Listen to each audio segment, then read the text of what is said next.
There are two major problems that we have around black equity. And the equity from bottom up or top down is radically skewed in the negative direction. So systemic change must meet public perception in every way.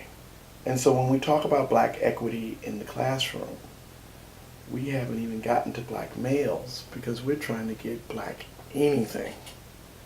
So our district, we're seeing a radical reduction in black female teachers because you've got to follow gentrification and the patterns of gentrification.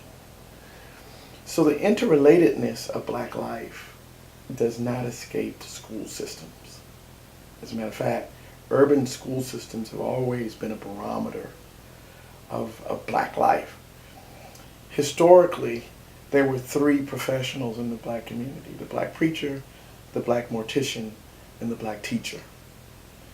And so when you find an instance like Tulsa in the 30s and the repeal of black life and black success, you had to come at institutions that were the foundation for this, for their operation.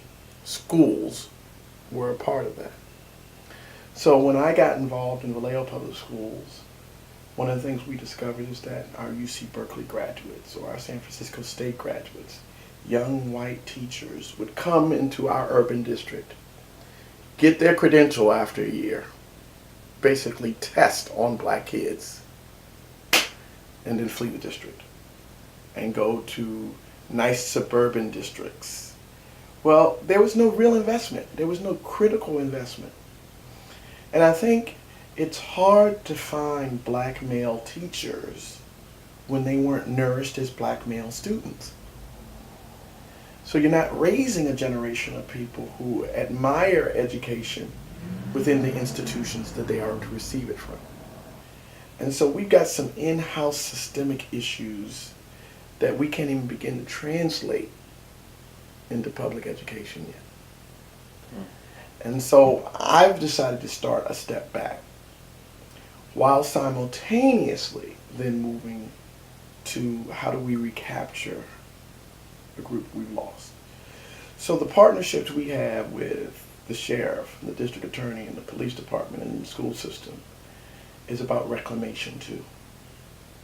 Because I don't think you have any idea how great a teacher can be who was at one point failed by the system that now needs to reclaim them.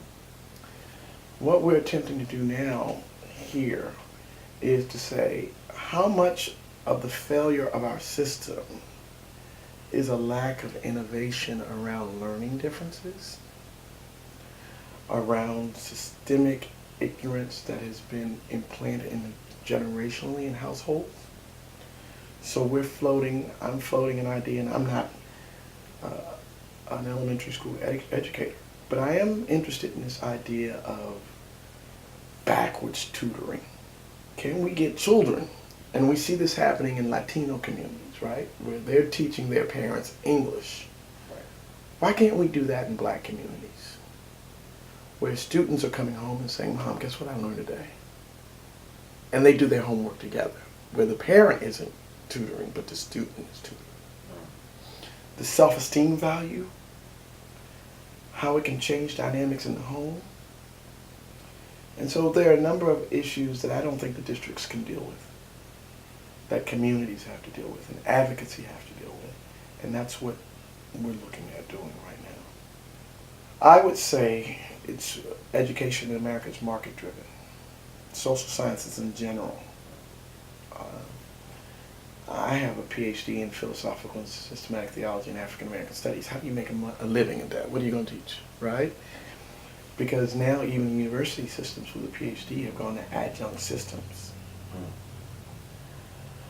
I think there's a couple of interesting research questions I would wonder if somebody can answer me. What percentage of the black male teachers that are in systems today are historically black graduates, college graduates, versus mainline institution graduates? Because I would argue that teaching is a calling. not a profession. It's something that is internally driven. It's a drive that says, I want to make a difference. It is not something that says, I want to make money. And so it's about rebranding and marketing the profession in general, make it attractive. Secondly, black males, I think, historically, operate from deficit thinking around care of families and economic motivation. So because we've historically been trained, we've not been in the home without looking at the historical factors that tried to drive us out. To become college educated and successful means you have to make money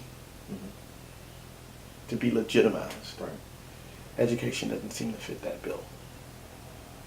We have to reorient consciousness in order to develop a group of educators that see their value, not necessarily market driven, but producing communities that can operate in the market. It's two different things.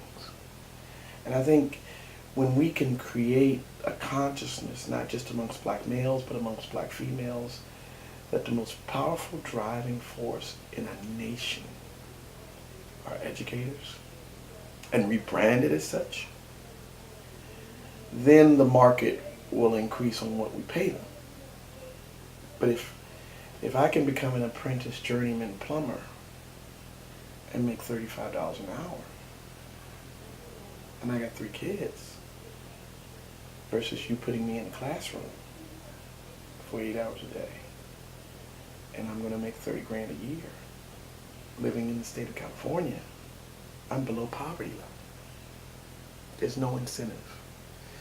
So I think we've got to tackle the economic issues, and that's why I think we have to drive businesses to invest. We've got to find ways to make lives comfortable that are important to molding the future. I'm looking back over my life, and through the PhD, I can think of 2 black male teachers I've had. Through it all, 3. And I remember each one of their names. From 5th grade, Mr. Babcock, right? There's a fingerprint that you get looking at somebody who looks like you, who can talk to you in a certain way. And I remember each one of those fingerprints. It's just not enough.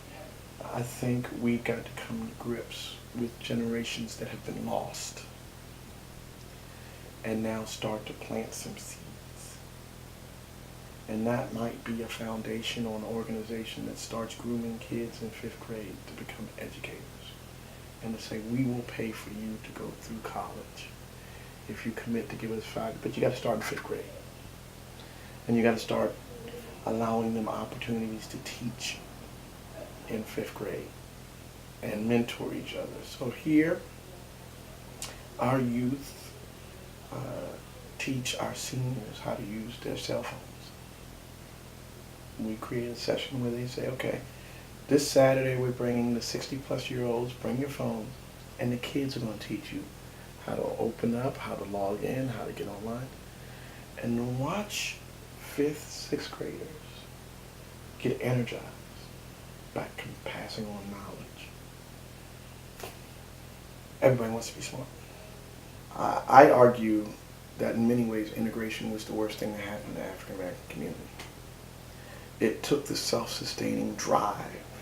When you don't control and own institutions, you can't hire and fire. But more than that, there's no positive identifier to connect to your ontology, to your being.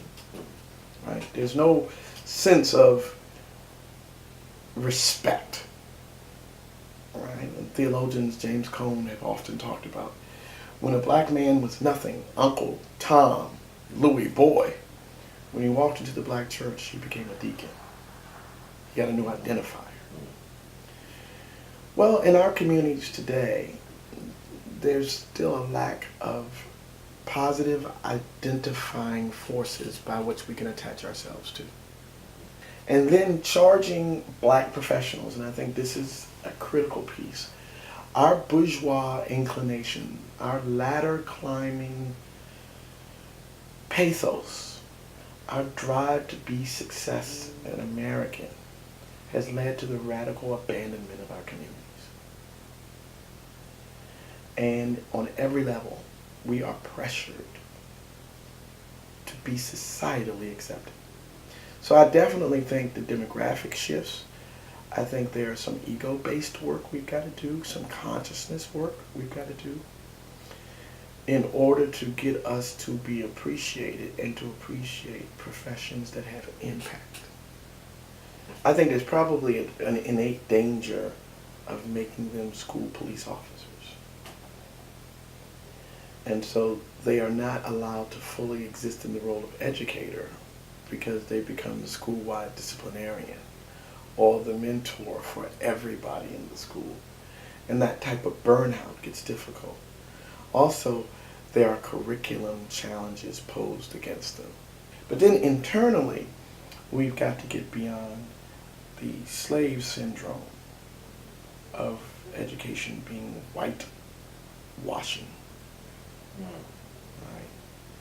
And so we are on this, at least in my local context, it's cool to be smart. And reorienting at a very early age, using particular diction, making a subject and verb agree is not the purview of white talk. Right? So there are Sundays where I show Paul Robeson. And I show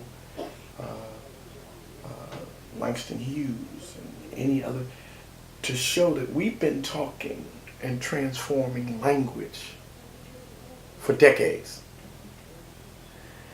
We've got to, on a ground level, reorient the black psyche. And I don't think we're going to be able to do that in an age of Trumpism, where to make America great again is to make America stupid again.